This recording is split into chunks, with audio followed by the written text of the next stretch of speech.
Hello বন্ধুগণ, আমি সাধনা আরও একটা ঝাঁকানাকা রেসিপিতে তোমাদের সবাইকে স্বাগত জানাই। তো বন্ধুগণ, আমার আজকের রেসিপি গাজরের হালুয়া।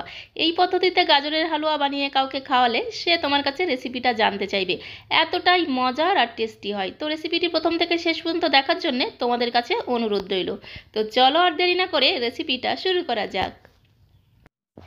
দারুণ টেস্টি এই গাজরের হালুয়া বানাতে প্রথমেই আমাদের যেটা লাগবে সেটা হচ্ছে গাজর। এখানে আমি 1 কেজি গাজর নিয়েছি, আর গাজরের খোসাগুলোকে প্রথমে ছুলে নিতে হবে। তার জন্য এইরকম একটা পিলার দিয়ে একদম ঝাঁকানাকা করে গাজরের খোসাগুলোকে আমি ছুলে নিচ্ছি। তোমরা তোমাদের সুবিধা মতো বটি অথবা ছুরি দিয়ে খুব সুন্দর করে একদম ঝাঁকানাকা করে গাজরের খোসাগুলোকে একটু ছুলে নেবে। গাজরের খোসাগুলো খুব ভালো করে ছোলা হয়ে গেলে জল দিয়ে 2-3 বার জল পাল্টে পাল্টে গাজরটাকে ধুয়ে নিতে হবে। তারপরে গাজরের মুখের কাছে যে শক্ত অংশটা থাকে সেটাকে একটু ঝাঁকানাকা করে কেটে বাদ দিতে হবে। তো দেখো, সমস্ত গাজরটাকে ধুয়ে গাজরের মুখের কাছে যে শক্ত অংশটা ছিল সেটা একটু কেটে বাদ দিয়েছি। এতে কি হবে, গাজরটাকে গ্রেট করতে সুবিধা হবে। তারপরে লাগবে আমাদের এইরকম একটা গ্রেটার। তো গ্রেটারের যে ছোট ছিদ্রগুলো থাকে না, সেই ছিদ্রটা দিয়ে কিন্তু গাজরগুলোকে আমি একদম ঝাঁকানাকা করে গ্রেট করে নেব। গাজর গ্রেট করার উপর নির্ভর করে গাজরের হালুয়ার টেস্ট। গাজরগুলোকে যদি গ্রেটারের ছোট ছিদ্র দিয়ে গ্রেট করা হয় তাহলে সেই হালুয়াটা খেতে কিন্তু বেশি টেস্টি হয়। আর গাজরগুলোকে যদি বড় ছিদ্র দিয়ে গ্রেট করা হয় তাহলে সেই হালুয়াটা খেতে কিন্তু অতটা টেস্টি মনে হয় না। এই কথাটা কিন্তু আমাদের অবশ্যই মনে রাখতে হবে। তারপরে চলে যেতে হবে কড়াইয়ের কাছে। তো দেখো, চলে আসলাম কড়াইয়ের কাছে। গ্যাসের ফ্লেম মিডিয়ামে রেখেছি। কড়াইতে আমি দিয়ে দিলাম 2 বড় চামচ ঘি। ঘিটা আমি ধাপে ধাপে মেশাবো। তো প্রথমে আমি 2 বড় চামচ ঘি দিয়ে দিলাম। ঘিটাকে হালকা করে ঘোটানাটা করে ঘিটাকে গলিয়ে নিয়েছি। এইবারে কড়াইতে দিয়ে দেবো সেই গ্রেট করে রাখা গাজরগুলোকে। তো দেখো, একদম ঝাঁকানাকা করে গ্রেট করা গাজরটাকে কড়াইতে দিয়ে দিলাম। তারপরে খুন্তি দিয়ে খুব সুন্দর করে একদম ঘোটানাটা করে গাজরটাকে ঘিয়ের সঙ্গে মিশিয়ে নিতে হবে। এই পদ্ধতিতে গাজরের হালুয়া বানিয়ে কাউকে খাওয়ালে সে কিন্তু তোমার কাছে রেসিপিটা জানতে বাধ্য হবেই, এতটাই টেস্টি আর মজার হয়। এবারে দেখো, গাজরটাকে ঘিয়ের সঙ্গে খুব সুন্দর করে একদম ঘোটানাটা করে মিশিয়ে নিয়েছি। এইবারে অ্যাড করব চিনি। তো গাজরের মধ্যে আমি দিয়ে দিলাম 1/2 কাপ চিনি। চিনি দিয়েই কিন্তু গাজরটাকে ভাজবো। এতে কি হবে, গাজরের কালারটা কিন্তু একদম পারফেক্ট থাকবে। আর গ্যাসের ফ্লেম মিডিয়াম টু হাইতে দিয়ে গাজরটাকে ভাজতে হবে। গাজর থেকে কোনো রকম জল ছাড়া সুযোগই দেওয়া যাবে না, সেই জন্য গ্যাসের ফ্লেম মিডিয়াম টু হাইতে দিয়ে গাজরটাকে চিনির সঙ্গে আমাদের ভেজে নিতে হবে। এবারে দেখো, এর মধ্যে আমি দিয়ে দিচ্ছি আরও কিছুটা চিনি। টোটাল এখানে আমি 1/4 কাপ চিনি ব্যবহার করেছি। মানে 1 কেজি গাজরের হালুয়াতে আমি 1/4 কাপ চিনি ব্যবহার করেছি। তোমরা যে যেমন মিষ্টি খেতে পছন্দ করো সেই অনুসারে কিন্তু তোমরা চিনিটা অ্যাড করবে। এবারে গ্যাসের ফ্লেম মিডিয়াম টু হাইতে দিয়ে 3 থেকে 4 মিনিট গাজরটাকে ভেজে নিয়েছি। গাজরের কাঁচা গন্ধ যখন চলে যাবে তখন এর মধ্যে আমি দিয়ে দিচ্ছি আরও 2 চামচ ঘি। ঘিটা আমি ধাপে ধাপে মেশাবো, এতে যেমন টেস্ট হবে ফ্লেভারটাও কিন্তু দুর্দান্ত হবে। আর দিয়ে দিয়েছি 2 চিমটি মতো লবণ। এবারে আবারও খুব সুন্দর করে একদম ঘোটানাটা করে গাজরের সঙ্গে মিশিয়ে নিতে হবে।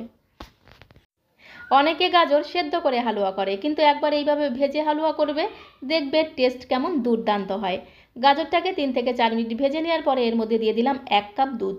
তো দুধটাকে আমি খুব ভালো করে জাল দিয়ে ঘন করে রেখেছিলাম, সেই ঘন দুধ 1 কাপ দিয়ে দিলাম। আর এর থেকে বেশি দুধ কিন্তু দেওয়া যাবে না। 1 কেজি গাজরের হালুয়াতে 1 কাপ বা তার একটু বেশি দুধ দেওয়া যেতে পারে, তার বেশি কিন্তু দুধ এখানে দেওয়া যাবে না। তাহলে কি হবে, দুধটাকে টানাতে সময় লাগবে আর গাজরটা কিন্তু ওভারকুক হয়ে যাবে। আর ওভারকুক হয়ে গেলে কিন্তু গাজরের এই হালুয়াটা খেতে একদমই ভালো লাগবে না।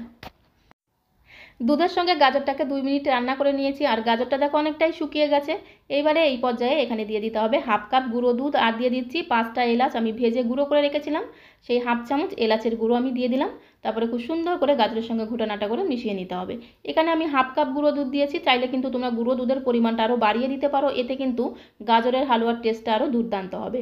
তো এই সময় যদি একটু গুঁড়ো দুধ দেওয়া যায় তাহলে গুঁড়ো দুধের যে একটা দানা দানা ভাব আর ঘিয়ের একটা সুন্দর ফ্লেভার, দারুণ লাগে খেতে। তো দেখো, খুব সুন্দর করে মিশিয়ে নেওয়া হয়ে গেলে এর মধ্যে আমি দিয়ে দেবো বাদাম।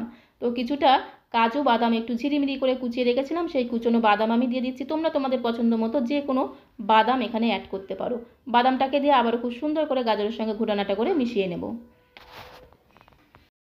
হালুয়াটা ঠিকঠাক রান্না হয়েছে কিনা সেটা বোঝার জন্য এইভাবে একটু খুন্তি দিয়ে চেপে ধরলে যদি দেখো যে জল জল বা সাদা সাদা, তাহলে বুঝতে হবে যে আরও একটু হালুয়াটাকে রান্না করে নিতে হবে। তো আমি প্রায় আরও 2 মিনিটের মতো হালুয়াটাকে রান্না করে নিয়েছি।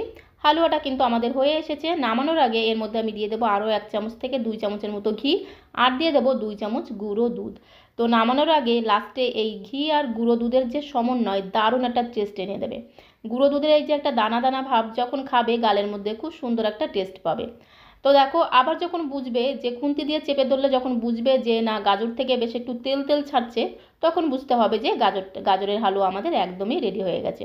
তো দেখো গাজরের হালুয়া হয়ে গেছে, এবার একটি বোলের মধ্যে আমি এটাকে সার্ভ করে নিচ্ছি।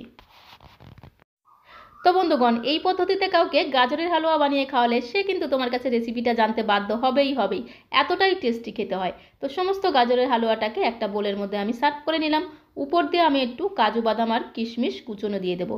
তো এই কাজু বাদাম কিশমিশ তোমরা একটু ঘিয়ের মধ্যে ভেজেও কিন্তু উপর দিয়ে সার্ভ করে দিতে পারো বা সাজিয়ে নিতে পারো, এতে কিন্তু খেতে দুর্দান্ত লাগবে।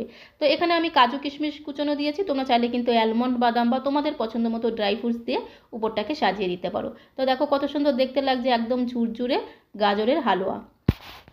তো বন্ধুগণ, আজকের এই গাজরের হালুয়া রেসিপিটা তোমাদের কাছে কেমন লাগলো কমেন্ট বক্সে অবশ্যই লিখে জানিও। ভালো লাগলে আমার চ্যানেলটিকে একটি লাইক আর শেয়ার করে আমার চ্যানেলের পাশে থাকার অনুরোধ রইল। আর আমার চ্যানেলে যদি কোনো নতুন বন্ধু এসে থাকো, প্লিজ আমার চ্যানেলটিকে লাইক করে রেখো, যাতে যখন এরকম সুন্দর সুন্দর ভিডিও আপলোড করব সঙ্গে সঙ্গে নোটিফিকেশন আগে তোমার কাছে পৌঁছে যায়। আজকের মতো এই পর্যন্ত, সবাই ভালো থেকো, সুস্থ থেকো, সবাইকে অসংখ্য অসংখ্য ধন্যবাদ।